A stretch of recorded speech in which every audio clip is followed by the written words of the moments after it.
ఆదికాండం 30వ అధ్యాయం Genesis chapter 30. 13వ వచనం అందరూ కలిసి చదువుకుందాం. Genesis chapter 30, 13వ వచనం verse 13. అందరూ కలిసి చదువు. Let's all read together. లేయా, నేను భాగ్యవంతురాలను, స్త్రీలు నన్ను భాగ్యవతి అందరు కదా అని అతనికి ఆషేర్ అని పేరు పెట్టాను. His name, Asher. ప్రార్థన చేసుకుందాం. Let's look unto the Lord. వర్షం తండ్రి, నీకే వందనాలు, స్తుతులు, స్తోత్రులైనా ఉదయకాల సమయంలో మరొకసారి తండ్రి ప్రభా మమ్మల్ని అందరినీ నీ మందిర ఆవరణకు చేర్చారు తండ్రి. నిన్ను ఆరాధించడానికి, కొనియాడడానికి మమ్మల్ని తండ్రి సిద్ధపరిచిన దాన్ని బట్టి వందనాలు తండ్రి. ఈ సమయంలో ఎన్నిక లేని వాడిని తండ్రి, అయోగ్యుడిని నేను ఒప్పుకొంచున్నాను. నీ సిల్లు చాటు నన్ను మరుగుపరుచుకుని తండ్రి, నా నోటి ద్వారా నీ మాటలు వచ్చేలా సహాయం దయచేయండి. తర్జుమా చేస్తున్న తండ్రి సహోదరుని కూడా నీ కృపను అనుగ్రహించండి. మమ్మల్ని తండ్రి ఆత్మతో సత్యంతో నిన్ను ఆరాధించడానికి సిద్ధపరచాల్సిందిగా, నీ వాక్యం ద్వారా పూర్వపరుస్తుందిగా యేసు పోషణను ప్రార్థించి వంశలు అర్పించుకుంటున్నాం తండ్రి. ఆమేన్.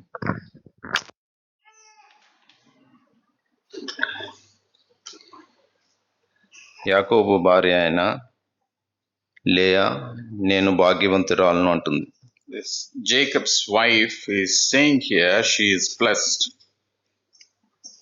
లేయా గురించి కొద్దిగా మనం ముందు 29వ అధ్యాయం 16 నుంచి 23 వచనాలు చదువుకుని అర్థం చేద్దాం.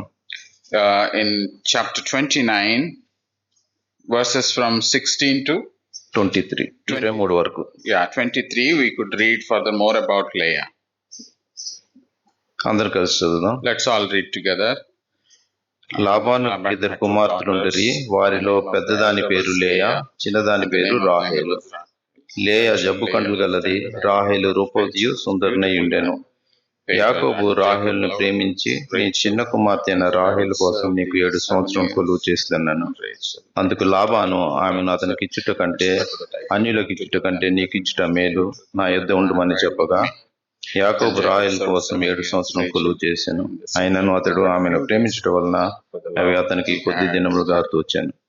తర్వాత యాకోబు, నా దినములు సంపూర్ణమైనవి గనుక నేను నా భార్య దగ్గరకు పోనట్లు ఆమెను నాకిమ్మని లాబాను అడగగా, లాబాను ఆ స్థలంలో ఉన్న మనుషులందరినీ పోగు చేసి విందు చేయించి రాత్రి వేళ తన కుమార్తె అయిన లేయాను అతని యొద్దకు తీసుకొని పోగా యాకోబు ఆమెను కూడాను.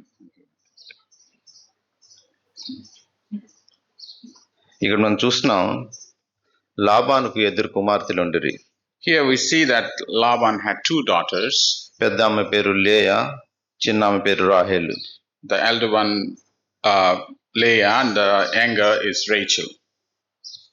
లేయా జబ్బు కండ్లు గలది, అదే విధంగా రాహేల్ అయితే రూపవతి, అతి సుందరవతి అన్నది. Leah was tender-eyed, but Rachel was beautiful. యాకోబు రాహేలును ప్రేమించాడు. And Jacob loved Rachel. తన కోసం లాబాన్ని అడిగితే 7 సంవత్సరాలు పని చేయమంటాడు, కొలువు చేయమంటాడు. When he asked, he has to serve for 7 years. అన్యులకు ఇచ్చుట కంటే నీకు ఇచ్చుట మేలని తన దగ్గర 7 సంవత్సరాలు కొలువు చేయమని చెప్తాడు. And Laban said, it is better than I give her to thee than that I should give her to another man. 7 సంవత్సరాలు పూర్తి చేసుకున్నాక భార్యను రాహేలు నా వద్దకు పంపమని Laban కోరుతాడు. After he fulfilled his commitment of 7 years, he asked to give Rachel to him.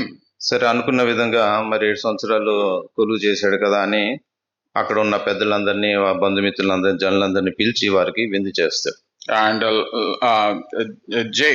he called all the elders and he gave the feast.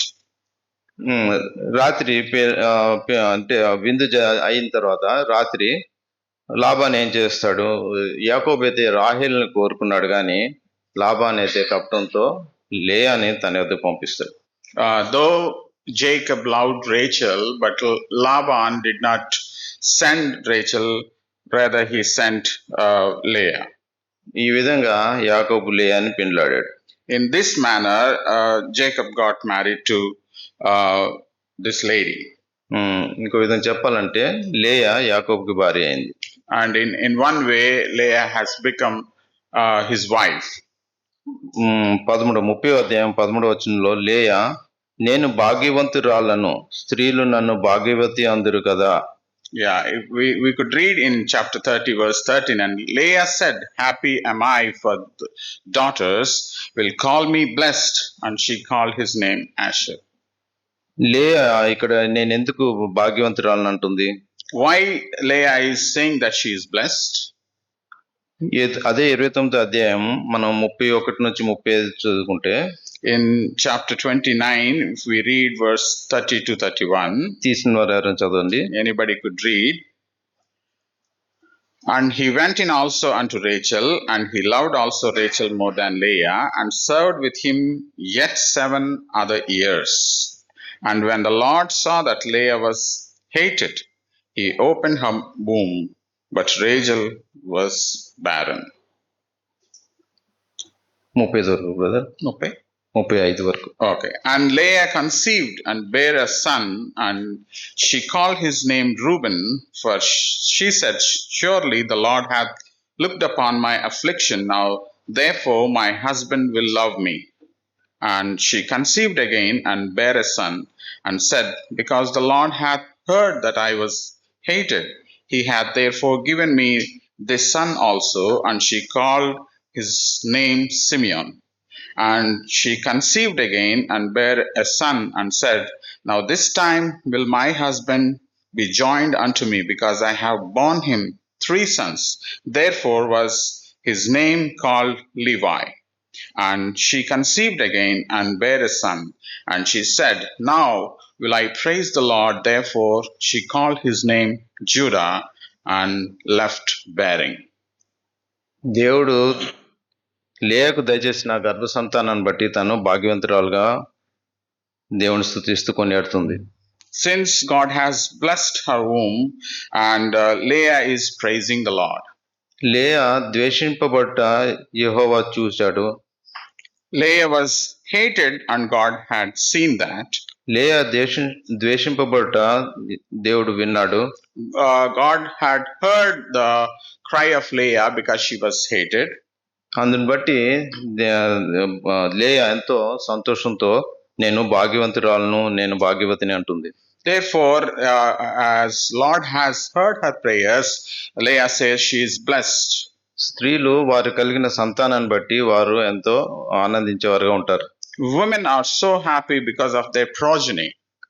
గర్భఫలము యెహోవా ఇచ్చు బహుమానం అని మనం కీర్తన 127:3లో చూస్తాం. We see that in Psalm 127, the blessing of the generation is from the Lord. కీర్తన 127:3 చదవండి. Let's all read Psalm 127, verse 3. లేయా కూడా ఒక సందర్భంలో తన 6వ సంతానం కలిగినప్పుడు ఏమంటుందంటే యెహోవా నాకు బహుమానం ఇచ్చాను అంటుంది. When she conceived the 4th time, she was praising the Lord. 127:3 కుమారులు యెహోవా అనుగ్రహించు స్వాస్థ్యము, గర్భఫలము ఆయన ఇచ్చు బహుమానమే. Yeah. So the Lord is the one who blesses the womb. దేవుడిచ్చిన బహుమానాన్ని బట్టి తను ఎంతో ఆనందిస్తూ నేను ఎంతో భాగ్యవంతురాలని అంటుంది. Being received the blessings and the heritage from the Lord, she understood the blessing of the Lord.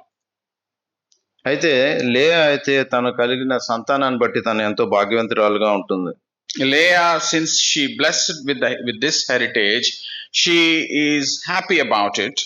అయితే ఈ దినాన మనం దేన్ని బట్టి మనం భాగ్యవంతులు అనుకుంటాం? Today we have to question ourselves on what basis we are blessed. అయితే ద్వితీయోపదేశకాండము 33:29 మొదటి భాగం చదవండి. Deuteronomy chapter 33 33:29 33 verse 29. మొదటి పోర్షన్ మాత్రం చదవండి. Let's read the first portion. 33 verses 29. Happy art thou, O Israel, who is like unto thee, O people saved by the Lord, the shield of thy help, and who is the sword of thy excellency, and thine enemies shall be found liars unto thee, and thou shalt tread upon their high places. ఇశ్రాయేలు నీ భాగ్యం ఎంత గొప్పది, యెహోవా రక్షించిన నిన్ను పోలిన వాడెవడు. Happy art thou, O Israel, who is like unto thee. ఇవి దైవజనుడైన మోషే మృతి పొందక ముందు ఇశ్రాయేల్ గురించి మాట్లాడిన దీవించిన విధం ఇది. These are the blessings before the Moses passed away. He blessed the Israel in this manner. అవును కదా, మనం కూడా దేవునిచే రక్షింపబడిన వారు, మనం భాగ్యవంతులమే కదా. We are also redeemed by the Lord. We are also blessed by the Lord. ఎందుకంటే మనం లోకంలో నీచులైన వారము, తృణీకరింపబడిన వారము, ఎన్నిక లేని వారము. We are despised in this world, and we don't have any value. అట్టి మనలను దేవుడు తన కొరకు ఏర్పరచుకున్నాడు. But even as we such people, but Lord has chosen us and He redeemed us. ఆయన జనంగా మనం చేసుకున్నాడు. And we have become His people. మనం ఆయన సొత్తై ఉంటున్నాం. And we are His heritage. 1 కొరింథీయులు 1:29 1 Corinthians, 1st chapter, 29th verse. చివరి భాగం నేను చదువుతాను. Last portion. లోకంలో నీచులైన వారిని, తృణీకరింపబడిన వారిని, ఎన్నిక లేని వారిని దేవుడు ఏర్పరచుకుని ఉన్నాడు. The God has chosen who are despised. మనం నీచులైన వారం, We are despised. తృణీకరింపబడిన వారం. We don't have any value. మనైతే ఎవరు ప్రేమించలేదు. No one is loving us. మనమైతే ఎన్నిక కూడా చేయబడలేదు. Nobody is considering us. అలాంటి మనలను దేవుడు ప్రేమించాడు. But God has loved us. ఆయన మన ఎన్నిక చేసుకున్నాడు. And He has chosen us. తన జనంగా మనం ఏర్పాటు And చేసుకున్నాడు. we have become His people. దీనిలో మన మంచితనం ఏం లేదు. There is nothing good in us. మనలో ఎటువంటి గొప్పతనం లేదు. There is no great in us. కేవలం మనం పుట్టుకతో పాపులమే ఉన్నాం, అదే మన పరిచయం ఉంటున్నది. We are born in sin. That is our introduction. ప్రభు తన అద్వితీయ కుమారుడైన యేసుక్రీస్తుని లోకమునకు మన కొరకు పంపించాడు. But God has sent His only begotten Son. మన పాప అపరాధ దోషులను, and all our sins and the condemnation on us, మనం పొందవలసిన శిక్ష అంతా ఆయన తనపై వేసుకున్నాడు. and He received all that condemnation on Himself. మనకు బదులుగా ఆయన మన శిక్షను పొందాడు. Instead of us, He received all that condemnation. 1 యోహాను 4:9. 1 John 1, chapter 1, verses from 4 to 9. 4:9. Sorry, chapter 4, verse 9. In this was manifested the love of God towards us, because that God sent His only begotten Son into the world, that we might live through Him. మనం ఆయన ద్వారా జీవించినట్లు దేవుడు తన అద్వితీయ కుమారుని లోకమునకు పంపెను. దీనివల్ల దేవుడు మన అందించిన ప్రేమ ప్రత్యక్షపరచబడెను. దేవుడు తన ప్రేమను ప్రత్యక్షపరచడానికి తన అద్వితీయ కుమారుడైన కుమారుని మన కొరకు పంపించాడు. In this was He manifested His love through His only begotten Son. దేవుడు ప్రేమ స్వరూపి. God is love. అందుకనే మనం పొందవలసిన పాపపు శిక్షకు ఆయన మనకు బదులుగా ఆయన శిక్ష పొందాడు. Therefore, instead of we receiving this penalty, He received all the condemnation and penalty, and He died for us. మన పాప అపరాధములు క్షమింపబడడానికి, మన పాపం నుంచి విమోచింపబడడానికి ఆయన తన పరిశుద్ధ రక్తాన్ని మన కొరకు కార్చాడు. To be forgiven all our sins, He shed His precious blood. శాపగ్రస్తులమైన మన కొరకు ఆయన, మనకు బదులుగా ఆయన మ్రానుపై వేలాడదీయబడ్డాడు. And He was on the cross because of our sins. గలతీ 3:14. Galatians chapter 3, verse 14. చివరి భాగం, మ్రాను మీద వేలాడిన ప్రతి వాడును శాపగ్రస్తుడు అని వ్రాయబడి ఉన్నది. Yeah, we read that the blessing of Abraham might come on the Gentiles through Jesus Christ, that we might receive the promise of the Spirit through faith. చివరి భాగం బ్రదర్, మ్రాను మీద వేలాడిన ప్రతి వాడును శాపగ్రస్తుడు. 3:14. 13. Yeah. Christ hath redeemed us from the curse of the law, being made a curse for us, for it is written, "Cursed is everyone that hangeth on a tree." పవిత్రుడును పరిశుద్ధుడైన దేవుడు He is pure and holy. శాపగ్రస్తుడే శిలువపై మనల్ని రక్షించడానికి వేలాడదీయబడ్డాడు. He became a curse and he was on this tree. ఆయనకు For us. బదులుగా మనం శిక్షింపబడాలి. In fact, we have to receive all this penalty and condemnation. ఆయన మనల్ని రక్షించుటకు ఆయన మన కొరకే బలి అయ్యాడు. To redeem us, he got all that sacrifice. ఇంత గొప్ప రక్షకుడు, ఇంత గొప్ప రక్షణ పొందిన మనం ఎంతో భాగ్యవంతులం. We are all blessed because we have received such blessings through the Lord Jesus Christ. మొదటి పేతురు 1 Peter 2:24. 1 Peter chapter 2 verse 24. పాపం విషయమే చింతలు నీతి విషయమే జీవించినట్లు ఆయన తానే తన శరీరమందు మన పాపములను దాని మీద మోసుకెళ్ళను. ఆయన పొందిన గాయముల చేత మీరు మనం పాపముల విషయమే చనిపోయి Yeah, we have to die because of our sins. నీతి విషయమే జీవించినట్లు To be live unto righteous. ఆయనే తన శరీరమందు మన పాపములను మన మీద మోసుకున్నాడు. Yeah, who his own self bare our sins in his own body. మన పాపములన్నీ ఆయనే మన మీద మోసాడు. So he carried all our sins on this tree. ఆయన పొందిన గాయముల చేత మనం స్వస్థత పొంది ఉన్నాం. Because of his wounds and his stripes we are healed. మరి ఇంత గొప్ప రక్షకుడు మన కొరకు మానపై వేలాడదీయబడిన ప్రభు మనకుండుట మనం ఎంతో భాగ్యంగా ఎంచుకోవాలి. It is such a blessing and we have to count it as a blessing because he has died for our sins. రెండోదిగా Secondly, మొదటి రాజులు 1 Kings 10:8. 1 Kings chapter 10 మొదటి verse రాజులు 8. 10:8. 10 verse 8. నీ జనులు భాగ్యవంతులు నీ ముందున ఎల్లప్పుడూ నువ్వు నిలిచి నీ జ్ఞానవచనంలో నిలుచుండు నీ సేవకులను భాగ్యులు. నీ జనులు భాగ్యవంతులు, నీ ముందర ఎల్లప్పుడూ నిలిచి నీ జ్ఞానవచనాలను వినుచుండు నీ సేవకులు భాగ్యవంతులు. Happy are thy men, happy are these thy servants, which stand continually before thee, and that hear thy wisdom. Sheba దేశపు రాణి సొలొమోను రాజు గురించి తను విన్న సంగతులను బట్టి తను దర్శించిన తర్వాత ఆమె అంటున్న మాటలు ఇవి. After listening to the great things about Solomon, the queen of Sheba, these are the words uttered by her.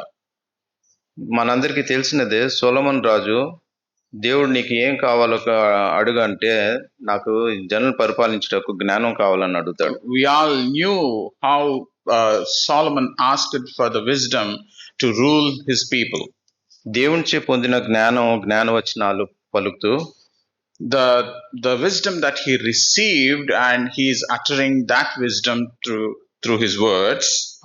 ఆ వచనాలనే చూసి ఆ షేబా దేశపు రాణి అంటుంది, నీ జనులు ధన్యులు భాగ్యవంతులని.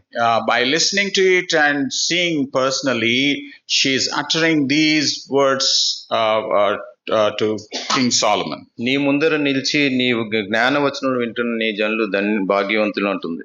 Blessed be the Lord thy God, which delighted in thee. సొలొమోను రాజుకి ఎవరైతే జ్ఞానాన్ని దయచేశారో అట్టి ఆ దేవుడు మన దేవుడే అన్నందుకు మనం ఇంకెంత భాగ్యవంతులం. The one who gave wisdom to the Solomon also blessed us with his heavenly blessings, and we are to be thankful to the Lord for such a blessed people we are.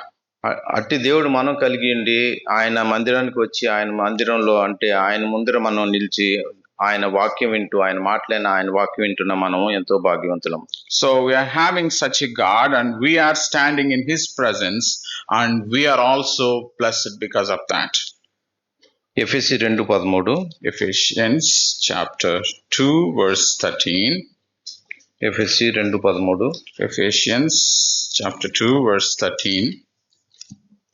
అయినను ఇప్పుడు దూరస్తులమై మీరు ఇప్పుడు క్రీస్తు యేసునందు క్రీస్తు రక్తం వలన సమీపస్తులై ఉన్నారు. మూడోదిగా మనం Thirdly, మున్పు దూరస్తులమై ఉంటుంది, Once we are far off, అయితే క్రీస్తునందు క్రీస్తు రక్తం వల్ల మనం సమీపస్తులుగా అయ్యాం. yeah, now we are made nigh by the blood of Jesus Christ.